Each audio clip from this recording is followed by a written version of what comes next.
Hey, what's going on, everybody? My name's Joe, and I've been wanting to do this for a very long time. I don't think you guys understand how many podcast rooms we've built, how many things we've put into this, and ultimately, I just felt more comfortable and more raw when it comes to just speaking to the camera and kind of just going into it. So, pretty much, this is going to be episode one. I'm going to go ahead and dive right in of who I am, what I am, and why you're even here in the first place. My name is Joe, and I own mobile IV therapy companies. Basically, that means I send a registered nurse into the comfort of your own home to administer IV fluids right into your bloodstream to make you feel better with vitamins, medicines, and things like that. I've been doing it for about the last 5 years, going on 6 years. Before that, I own a marketing company that specializes in mobile IV therapy, med spas, and telemedicine. Basically, I found a way to do mobile IV therapy really good for myself, and I was able to replicate it and now help other people do it for themselves. And that's pretty much where we're at. How many businesses do I run right now? I would say 2, but with the amount of clients that we have, I would say over 20 because I like to be in the mix of a bunch of things, and it's definitely a tall task, but I love it. It's been fun. We're going to continue to keep doing it. But these are questions over the years that I've gotten over Instagram, Reddit, TikTok, and that's kind of why I'm doing it. These videos are going to kind of be hopefully unedited and just raw, just straight to the point. Hopefully I don't piss a lot of people off, but, it kind of is what it is. I'm just going to kind of grow with it. How old were you when you started in marketing, and what year was that? I started in marketing in 2016. I was overworking. I had a construction job. I was overworking for other people, and I was pretty good at marketing. Who would have thought? I was good at marketing. I was good at getting people in. I just didn't really know the terminology, and so I started a marketing company, and I was really good at sales. I was really good at talking with people, and getting them to understand this side of marketing that you actually needed. And then I got really good at marketing. And when you get really good at something, you're not really selling it anymore. It's almost like a light bulb that clicks on, and it's really easy to just push through and talk to these people and really deliver results for them. So, we started in 2016. We kept going. 2020 was a mess with COVID and everything else going in. But regardless, we started marketing then. And, now it's been 10 years. I've been self-sufficient for 10 years. It's been a great ride, and I can't wait to see what the next 10 years does. Again, 2016 for the first 5 years, we kind of meh. And then honestly, the last 2 years we've been really pushing on the marketing side. It's been really fun. So yeah. Did you know what you were doing when you started, or were you figuring it out in real time? To be completely honest with you, and this goes to all the marketing agencies out there and all the people that are using marketing agencies, do your research on marketing agencies. When I first started marketing, I'm going to be completely transparent here, I didn't know what the fuck I was doing. I mean, I didn't. I really didn't. I remember I got a pool company, and shout out to them. I think they're still up and about, but I didn't know what I was doing. I was able to get them leads. I was able to get them people in, but I really just didn't know what I was doing. At the time, I was trying to make whatever type of money because I had no income coming in. So a $1,500 client was everything. The customer service and everything that we provided was above and beyond because I never wanted to lose a client, but I didn't know what I was doing. And, if for some reason, if they ever see this clip and they were like, holy shit, this guy didn't know shit, dude, I'll take you on as a client for free, and, we'll make it rain because I definitely know what I'm doing now. But again, we don't really do pool companies or electricians or plumbers anymore. We do mobile IV therapy and med spas. I can build a mobile IV therapy company with my eyes closed, with everything coming in and all that good stuff. But definitely figured it out along the way. It took a while, but, definitely found out what needed to happen, what needed to grow, how you do point A, point B, it gets you to C, you do C, you go to D, and stepping stones. So basically, you start at step 1, and then you keep going up because you figure it out on your own, and it sticks with you. What kind of work were you doing before marketing? I was a project manager for a construction company that dealt with Walgreens, T-Mobile, all this construction stuff, and I hated it. It just wasn't the best in the thing, and it kind of what it was. How does a guy doing PM work and marketing end up in the mobile AV industry? Yeah, it's funny. I still remember it like it was yesterday when I got into the mobile AV world. It was a Saturday. We were out in the garage. We were having a couple beers, 9 o'clock at night, and I got a message from an IV company asking for some marketing help, and it looked promising. So I reached back out right then and there. We set up a meeting, and the rest is kind of history. I went into that space. I saw the space, and I absolutely fell in love with it. Something about mobile IV therapy doesn't really just stick to me as, oh, there's a lot of money to be made. I think it's more of some people might call it a cliche, but I really don't see it. But I think that the stuff that gets me in the mobile IV world is, that mom or dad that aren't doing too good. They're sick and like they got to still take their kids to school, or the sister who just lost their dad and like they're not eating for some reason. And, you go ahead and you donate them an IV or something, or the kid that's not doing well and you give them an IV and you perks right back up. I think I get a lot more fulfillment and a lot more gratitude when I see that happen, instead of helping some construction company land another client that's going to build another Walgreens. Something about this industry, resonates with me. I love it. So that's kind of how I ended up, staying on this path, because I could have easily just did mobile IV therapy for, 6 months and then just disappeared, but I decided to stay in it. So, that's kind of where all that led to. So anyway, going back to the Reddit story, that's kind of how I got my first break. I decided, that company reached out to me that was in mobile IV therapy. They're a decent sized company, one of the bigger ones in Arizona. And, what happened with them was they really needed marketing. They didn't know what was, they didn't have anything on the back end. They just got rid of their stuff. And so we came in, negotiated pricing, all this stuff, and we got to work right away. And, more and more I did it, the more and more I fell in love with mobile IV therapy. Definitely they were already doing their thing. They were doing very well, but I decided when we came in, there was going to be a pivot moment, what we wanted to do. And we kind of did it. And, we lit the world on fire, in Arizona. What did it look like when you were done with it? So I recently ended my tenure with them, 5 years ago. Well, it was 5 years ago that I joined as a marketing company, and we did such a good job that they made me their CEO. So I went in and, we went from 2.1 million all the way up to 12 million. And I can't take all the credit on the $12 million mark. It was COVID, and COVID inflated numbers, as everybody knows. And, but after post-COVID, we were averaging 10 million a year, and we did a lot of work for that. And, I'm super proud of that number. I'm super glad that we were able to grow that company to 10 million a year. And,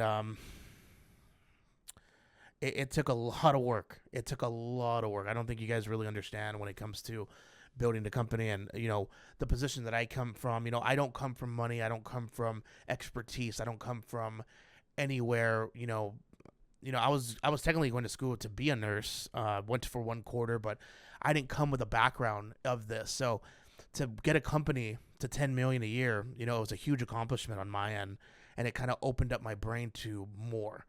But yeah, it just a lot of blood, sweat, and tears. Definitely, moved from California, moved to Arizona. It was such a great time, but it's, things out of my control. I decided to step away, and I felt that I could do it again and do it better, going on with the company Pure IV. And that's kind of where we're at now. But during that run, you weren't just building one company. How many IV businesses did you help build and help? Well, during my tenure with obviously the Arizona company, I had clients in between. It was kind of iffy waters, because I know the Arizona company didn't like it when I would branch out to other companies and help them, but I'm a marketing company. I'm a marketing agency. That's what I do. I wasn't just confined it to one company. I never was. No non-competes, no anything like that. As long as it wasn't in our backyard, I kind of got it. But I loved building. I do.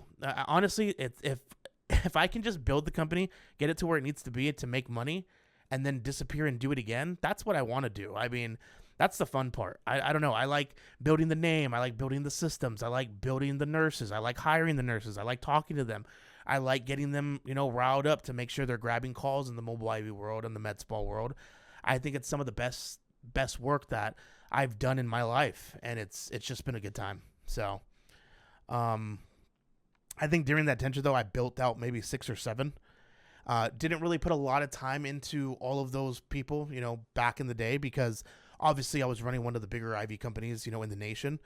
And, it was fun though. It took a lot though, when it came down to it. So, at what point did you realize you knew you were more about this industry than almost anyone? In the mobile IV field, I've met a lot of people. No disrespect to anybody out there. There's a lot of people out there that I respect in this field that know what they're doing, know how to do it, understand how to do it. And, those people know who they are. I'll shout them out in another episode. But as far as mobile IV, I didn't really learn from anybody at my last tenure in Arizona. I mostly learned it on myself. I relearned how to, schedule systems better. I understood supply issues and supply chain. I understood issues on how to cover calls in certain areas, how to cover calls 30 miles away, 20 miles away. Let's use the landscape of Arizona. I just figured out how to get calls covered from Flagstaff, Phoenix, Tucson. And I just kept innovating. So the scheduling system, the dispatch system. So what happens when a call comes in? Who's going to answer that phone call? How are you going to get this nurse to go to that call quickly before they call another provider? I just got really good at it. And, sky's the limit now. Now, there's so many things in my head. I love talking about mobile IV therapy. If anyone's ever listening to this podcast ever, even one person, that's completely fine with me. I definitely would love you guys to reach out to me. I am an open book. I have no problem. I don't gatekeep. I don't do anything like that. Just ask me, and I'll go ahead and give you whatever you need. So anyway, I was on top, making money, growing companies. Why leave the Arizona company? It just got to a point out of my hands that I just saw some writing on the wall that I know I really wanted to do stuff on my own and do it, from the ground up again. And I just decided to leave. I think it was probably one of the better moves that I've ever done. Being a CEO of a massive company is very stressful. I'd rather be stressed out if it's my company. So I decided to step off, and boom, Pure IV was born. And it's been fun. I've been doing it for the last 90 days. We're on path, and I can't wait to open up more episodes to talk more about that. But we're on path for a, 90-day company going on 120 days, and we're looking like we're going to hit 4 million this year. So, starting from 0 to 4 million is an incredible accomplishment. And I wonder what I'm going to do if I just continue to keep building that out. Definitely want to see what happens there. What does it wasn't for me anymore actually mean? What happened behind the scenes? There's not really anything that happened really behind the scenes. And again, these questions are being fielded by a bunch of people. Nothing really happened. It was just completely out of our control. It was not anything, medical related or legal related. It was more on a personal legal matter that had nothing to do with me or any of the management on that company. And we just saw writing on the wall, and I just didn't want to be a part of it anymore. So we decided to just kind of dip out of that and called it a day. Still respect everybody out there. All the nurses and all the relationships that I've made. Definitely love, each and every one of them. They're still kind of running and doing their thing. But yeah, other than that, I decided to go and kind of do my own thing, and it worked out. So let's see here. What did the people around you say when everything was going sideways? I don't really necessarily think everything was going sideways, but definitely saw the writing on the wall. Don't really want to go into too much detail. There are obviously people are asking these questions. Don't want to go into too much detail, but it's still, it wasn't like a terrible thing. It was just time to go.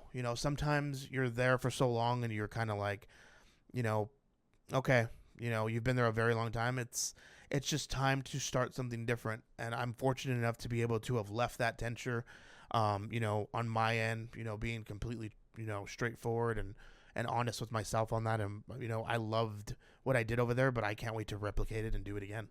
So that's kind of where that's at. Was there a moment where you thought it was all over, not just the business, but everything? Man, honestly, when I quit my 5-year tenure, I honestly wanted to take a break. I wanted to take a break from mobile IV therapy. I I thought about it, I was like, man, this is a time to reflect. This is a time to focus on the marketing company. And I really started focusing on the marketing company. And I just wanted to stop in the IV world just for a little bit. You go through tons and tons of work, and then you kind of want to just relax. And I almost got brought back because not only did I miss it, but I had multiple people that I made relationships with throughout the years say like, hey, like, we miss you, come back, let's see what we can do. And I'm like, guys, like, it's not there. And I don't know, I got the fire again, and boom, there we go. So not only did I open up in Arizona, but we jumped into 9 other states, and we're running and gunning, and it's been crazy. I found it. I found the way to jump into other states without spending a ton of money, and it's working, and we're getting calls everywhere, and it's definitely a good time. But we're also focusing heavily on the marketing company as well. So, that's kind of where this went to and how it went. I could have walked away from the IV industry entirely, once my 5-year tenure was up, obviously with the AZ company. Why didn't I just leave? I really didn't want to. I wanted to just take a little bit of a break, but this field's super competitive. It's competitive, but it's also small, and everybody knows everybody. And I didn't want to lose the connections that I made over the years. And I decided, like, hey, why not? So we came in, we built something pretty big, and it's still growing. It's growing every day. And, the thing is about Arizona's industry is I love the clients here. I don't just have pure IV. I have multiple clients here. I want them all to do great. That's the difference between, I would say this field's really competitive to a point where there's certain people in this field that are horrible. I mean, they just don't want you to grow. They don't want you to be a partner with them. They don't want you to do certain things without them. It's really odd to me that you try and gatekeep everything in this field. I've never been about that. I've always been about, like, for anybody out there right now that owns a mobile IV company, and this is a PSA to all of you. If you own a mobile IV therapy company and you have nurses working for you, let them do their thing. Let them go get calls. Let them go make you money. But if one day Sonia decides to say, hey, Joe, I really want to create my own mobile IV company, like, are you going to get, how do you feel about that? You know what I would say? I would say, dude, Sonia, that's so sick. I'm down. Let me help you. Let me get you compliant. Let me tell you what we do. Let me see how you do. You're not giving up clients. You're making the industry bigger. And when you're as big as anybody, that helps you. That helps the industry. It makes no sense to me. There's so many people, and you know who you are. You know who you are when it comes to being super rude, when it comes to people wanting to do their own thing. Let them do their own thing. Stop being weird. It's not the end of the world. When it comes to allowing people to do their own thing. And at the end of the day, everyone's a 1099 contractor anyway. I mean, good luck trying to sue somebody, that has a non-compete. I mean, it's just crazy to me, and it happens everywhere. I've seen it all over the United States in marketing, and it just never holds up. So, again, a PSA to all you guys out there: if you guys own mobile IV therapy companies and a nurse comes to you and says, "Hey, I want to try and build my own thing," dude, be happy for them. Let them do their own thing. You'll get a new nurse. You'll get more revenue. It happens. And honestly, I'm not going to lie. The amount of people that go out and do it on their own, it's very hard to do. This industry is extremely hard to build. So, thanks for coming to my 2-minute little TED Talk on that one. But yeah, definitely there. What's different about the way you're building Pure IV versus how I built other companies? Well, I'm not. Everything that I do for Pure IV, I'm doing it for OMG clients. We test that Pure IV, we send it over to OMG clients. Well, Joe, isn't that a conflict of interest? No, it's not, because I'm not a weirdo and I'm not going to take calls from my clients. I'm going to want them to do better than what I'm doing at Pure. But the reason why Pure is so successful is because, I'm not going to lie, we have incredible nurses. We have incredible trainers. We have incredible medical direction. We have incredible NPs on staff. I mean, marketing only commends so much. The reason why Pure IV does really, really well, and, I'm not worried about, anything happening to it is because we have such a solid foundation with, we have trainers that are hiring and they're doing ridiculous. And then you have the nurses that are just running and gunning. I want to replicate that for all my clients. It's just hard to do. There's a lot of variables in there, but nothing like that is going to ever mess with the marketing company and obviously the company that I own. Going into it, I also built OMG Marketing into a full agency with almost 30 clients. When did that become its own thing? It happened, I would say, about 2.5, 3 years in the making, maybe even a little bit more. I decided, when I first joined up in the Arizona company, I put OMG Marketing on a back burner and I became their CEO, and I hated that. And like, I own OMG Marketing. That's a company. I have 2 owners now, shout out Ryan, shout out Ian. But I decided that, I really wanted to do something with the marketing company. There's just always something that I wanted to do with it. And so I got one client, then I got another, then before I know it, I had 5. And then there was a need. There's still a need in this industry. That's the thing. There's so many people that reach out to us that I wish I could help everybody. It's almost impossible, but they have a need to build mobile IV. We know how to do that. There's med spas out there that want to introduce mobile IV. So it becomes a bigger thing. And, that's kind of where it's at. So now we have a space of 30 clients. We're working with national brands, and it's now become its own full-fledged thing, straight up staff in Arizona and California, and majority of people are moving to Arizona here to help. So yeah, that's kind of how that happened, and I'm super happy and super fortunate, for it. You've built companies for other people and made them millions. What's it feel like to finally build for yourself? I mean, honestly, I can't even put that together. I have been with companies, and they definitely know who they are, that have started with me 3 years ago, 4 years ago, 5 years ago, and they're making $0. And now they're making $90,000 a month, $80,000 a month, $100,000 a month. And it's so sick to see. It really is. And the thing is, it doesn't happen overnight. It takes 6 months. It takes a year. It definitely takes time to build your companies up. But damn, if you stick with us and like you ride out, through, there are some companies that take a little bit of time, and I'm not going to say I'm perfect. There have been a couple mobile IV companies that we have lost, and it's more so because they want to do it their way, or they have a different vision, and it doesn't equal our vision. If you want someone to help you and replicate what we've done in the past and how it works, we're the company for you. But if you want to come in and kind of learn how we do it and then do it your own way, we're probably not the company for you. We're definitely not coming in and telling you exactly, like, don't you dare do that. But we definitely do have recommendations and do everything on that end. So it's just so satisfying, though, on my end to see that I've worked with people for 4 to 5 years and they're not going anywhere. Like, they're with me for life, and now they're making millions. Now they're, it took 1.5 years, it took 2 years, it took a year, it took 6 months, but they're like, man, that dude that told me when we first started actually was correct. That there's no better feeling than that. And it's very hard to find I don't even consider us a marketing company, a partnership company in the mobile IV realm that knows what they're doing. Like, that's just sick. And, we'll go into why OMG Marketing is so different. Well, let me touch a little bit on it. The reason why OMG Marketing is so different from every other agency that you've ever worked with in the mobile IV med spa world is, not only do we do traditional marketing, local SEO, web design, web design development, pay-per-click ads, all that. Also, everybody can do that. No, the difference that separates us is I can dispatch for you, I can hire for you, I can grab medical direction and good faith exams for you. There's no other company that understands that. There's no other company that you can go to right now and say, hey, I need help dispatching. I can't be on my phone all the time. What happens?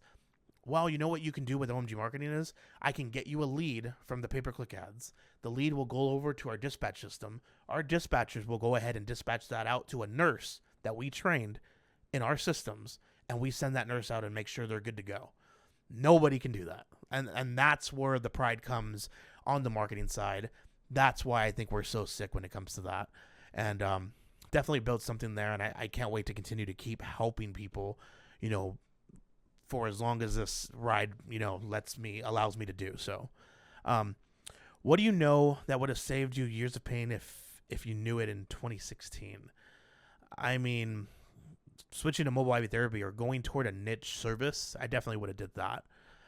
Definitely should have done that in the beginning, because as soon as I switched the model to healthcare brands, mobile IV med spa, man, it took off like wildfire.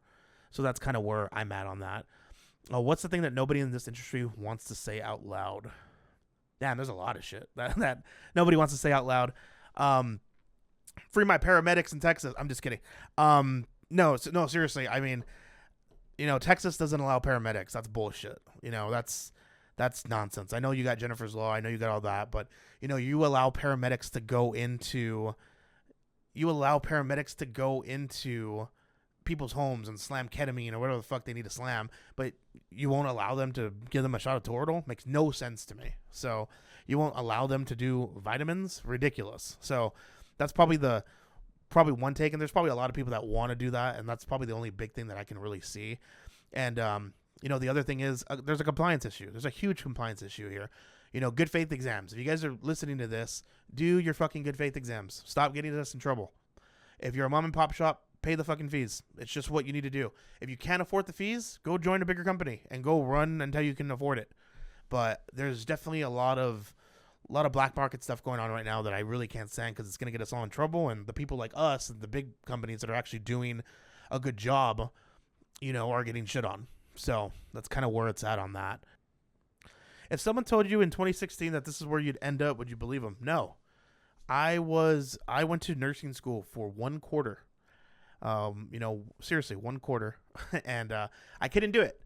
It wasn't the blood. It wasn't anything like that. It's just, you know, they told me we would have to be like in a cancer ward, you know, ER, all that stuff with patients and kids. And I couldn't do it. I couldn't stomach that. So I said, meh, whatever. I'm about to document the entire journey from 0 to 4 million publicly on a few of my companies that I own. Why? I don't think there's a lot of real content out there that shows that you can actually do this. I don't think there's anybody out there that's showing that, you know, back in 2022, I built a company that went from $0 to $2 million in a year. Like, does it seem like a big number? No, but it's in the mobile IV world, and I don't think there's a lot of content for there. Is there anybody that has shown that I went from 0 to 4 million in a year? No.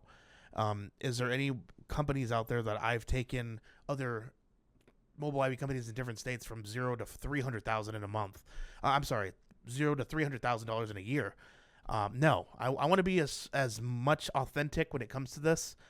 And I would love to hear questions. I'd love to hear concerns. I'd love to hear everything in the comments on YouTube or anywhere else that you see any of this content from. I think that would be ideal. You know, I made a promise to myself. I was going to do 100 episodes. You know, why 100 episodes? I just kind of wanted to get in front of the camera finally, because I shit you not, we have built 3 podcast rooms. We've had guests. We've shot. Like, we look at a bunch of stuff. Is the lighting correct? Is my fucking forehead on fire? You know, am I showing my double chin? Like, I have no idea. I don't really give a shit anymore.